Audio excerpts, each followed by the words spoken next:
Hello, this is William. Okay, let's get started. What you have over here is the online IDE. I'm going to start something on JavaScript.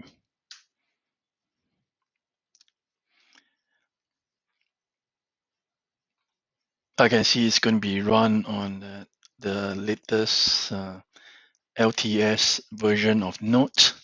Okay, let me do a little bit of setup first. Huge for the font size. Okay, so how does it work? It's online IDE. We start with something called Hello World tradition. Click the run button. Okay, there you go. Now, so this what I mean by online IDE. Essentially, we would have used a typically dev tool or what I call a text editor, such as Visual Studio Code. That's what I'm using on a daily basis. But for this video, I'm just going to use online IDE. Is really very good. Typically, you can do a very quick code run up. There is even things such as version control, which means you can save your stuff and things like that. But it's just a quick way for me to just do this. Okay, back to why we are here. Let's see. All right, what and the why of JavaScript functional programming specifically, right? What I'm going to do is cover is something on array.map, the reduce filter. Instead of having the usual for loop that we are so used to, and probably we have done like thousands, if not millions of for loop. I mean, thousand more realistically. Let's start with something straightforward. I'm going to just so-called do like a code run, and then after that, along the way, kind of explain about the what and why. I think that would be a bit more natural, and probably you can also follow up in terms of the coding. So we're going to do something quite straightforward right now, the so-called the usual conventional procedural programming. Okay, just a for loop, nothing fanciful. And what we're going to do is this for loop. Well, probably, I think you can actually guess.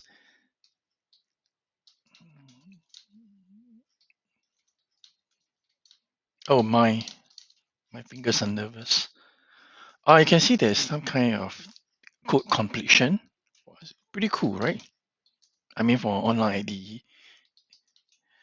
Well, I mean, some of you might be expecting why not I just like so-called dictate the code and the IDE will just so-called spell it out for you. Well, yep, that's another way of coding. Anyway, um, click the run button. No, okay, I've done something wrong. Okay, too much talking on the job. So, okay, so this is a quick way. This again highlight that we shouldn't like try to type out too much code before actually running a code, because you find that uh, sometimes things happen. But of course, there's another school of thought when you should actually write the test-driven programming. That's another topic altogether. But essentially, you will write the test cases first, and then you write the code to pass the test cases. That will be another topic, hopefully soon. Now, you can pretty much understand this code. I mean, it should be quite straightforward to you. The thing is that based on what you understood is that you have to determine the for loop, and you follow the flow of the for loop. Now, this is something that we have like done a lot of times, multiple times. So pretty much you can comprehend what this is trying to do. It's trying to do, but you still have to figure it out. Okay, somewhat. Now, what if I do something else like this? Okay, um, like instead of having this, I will want to do something like this. If my my value, okay, so let's do something where I can get the value.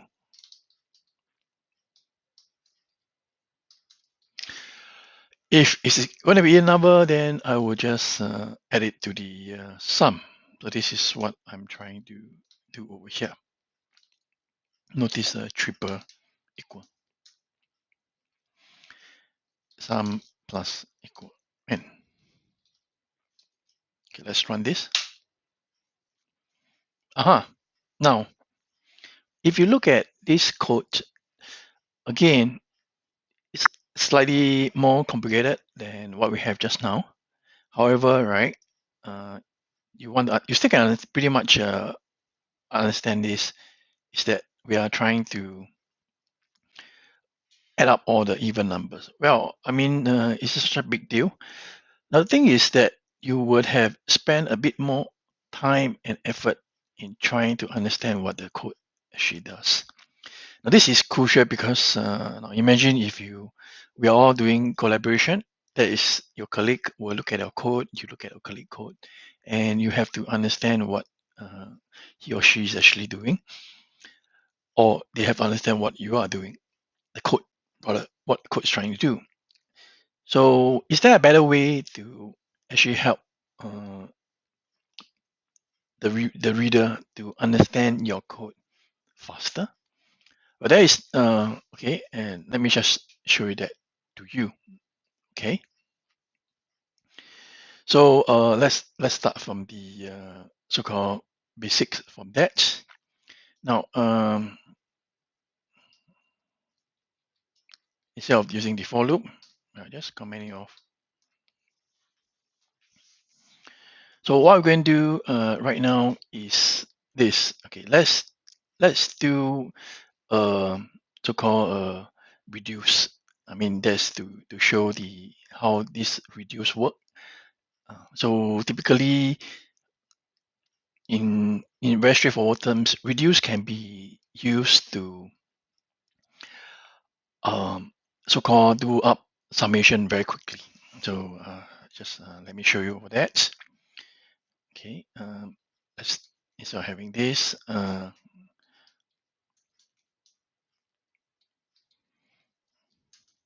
Now I'll explain why that's a bit later. Array dot reduce, and you have the so-called the value.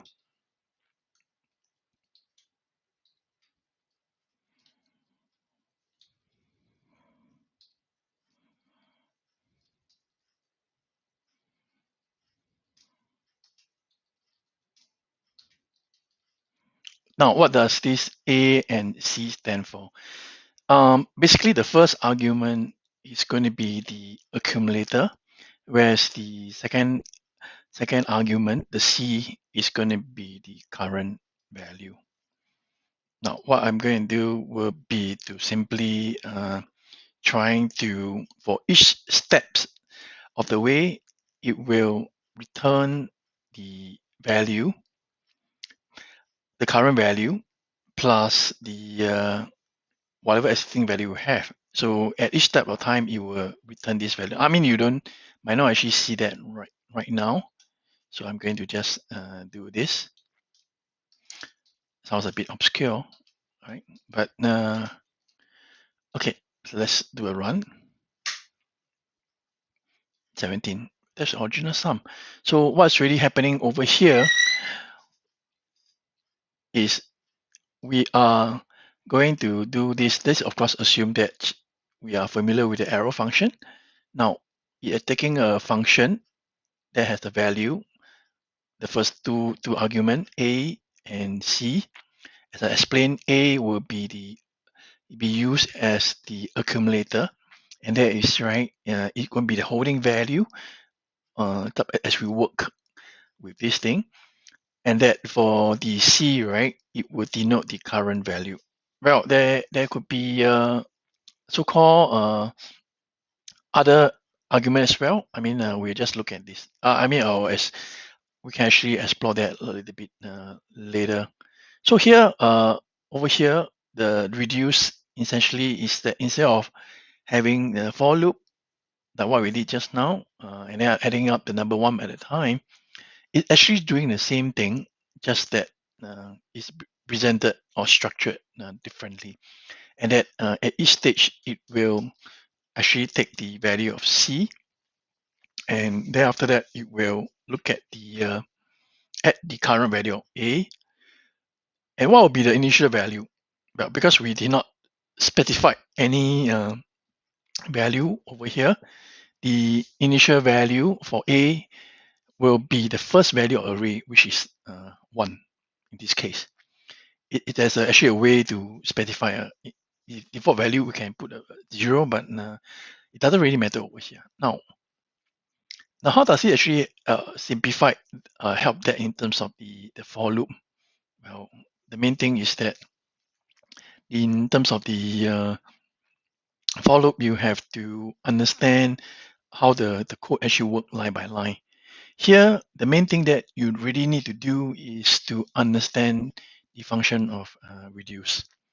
And to do that, right, we can probably refer to some documentation. I would actually recommend you to look at MDN, right, Mozilla Development Network. I will show you the page later. Just that I can't switch the tab for the recording. That straightforward. Okay, so here what we have just reduce sum. Then how about the even number? So look at this. Okay, I'm going to use the filter.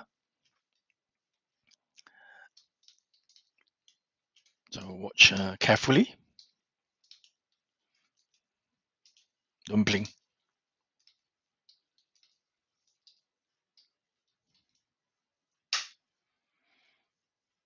Do you get that? Wow, then we say that. What's going on?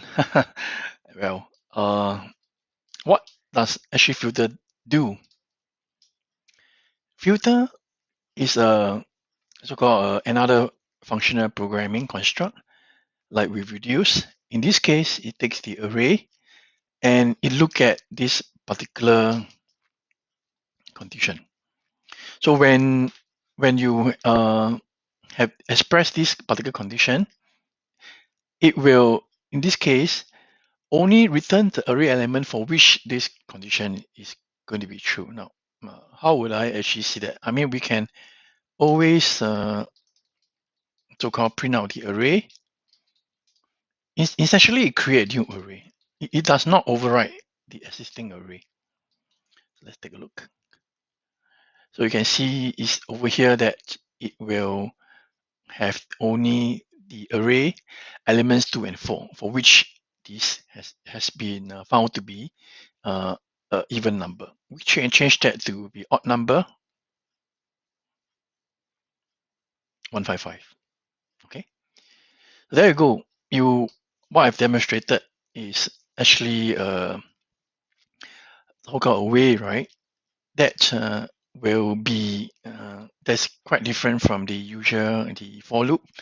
And you might be wondering, okay, how does this actually help me understand the code better? You can actually just say that, I understand the for loop better. Well, yes, I mean, well, its justification is, but let me assure you, it's just not about so-called syntax sugar. I mean, like it's not just fanciful way of writing new code, not exactly trying to show off or to be so-called like I mean to see that, or you can write up some very short and one-liner kind of this thing. That's not the entire reason, okay?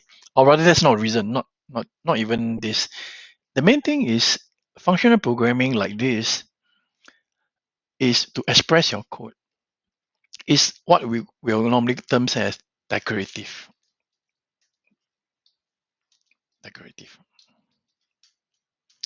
So we want to do more decorative instead of procedural, because procedural, right, line by line, you have to figure out how this thing actually works. So decorative, in a sense, means you define the what you want to do. Okay, you declare, okay, say what you want instead of how. Because if you look at the for loop, you're just telling computer how you compute the sum, how you actually check is it a even number and this thing. So for over here, what we are actually doing is that first filter, we understand that it will give us a subset of the array. So we tell the computer, hey, oh, I want an array of even numbers. This is what we are doing. I just tell by the instruction filter that this is what I want. I didn't tell the computer how to do it. I just say what I want to do it. And then how do I get the sum? Oh, I use the reduce function. And in this way, right? Okay, this you might argue that we're telling by actually writing the function like this, we are actually telling the computer how to actually go about computing sum. Fair enough. But the point is that as we get to be more familiarized with functional programming or decorative programming, we'll be doing more, we'll be telling computer like more on what we want instead of how to actually go about doing that. So this will give us a little bit more flexibility, or I would say more power, in the sense that we can leave it up to the computer to determine how they would actually implement what we want. So there's some kind of flexibility and the power that we can actually get from this. Well, so this is pretty much what I want to show you.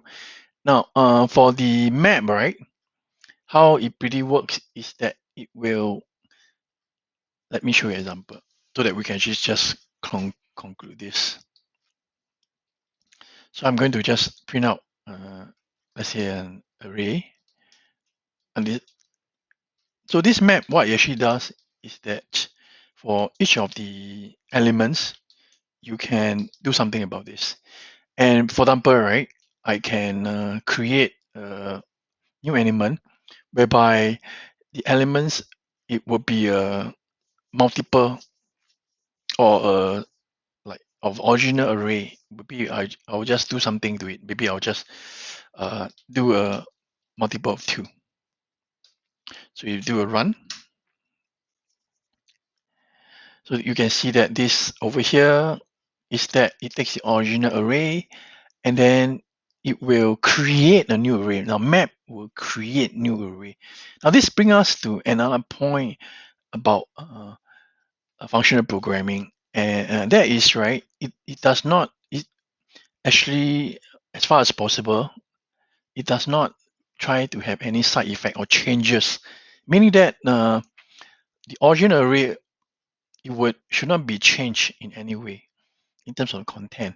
So that's is one of the principle of the functional programming. I'm going to maybe talk about that later on, but I think this is pretty much what I want to touch on this video. And then is that let's look at the MDM reference. Okay, MDN. Let's look at the array dot filter or reduce.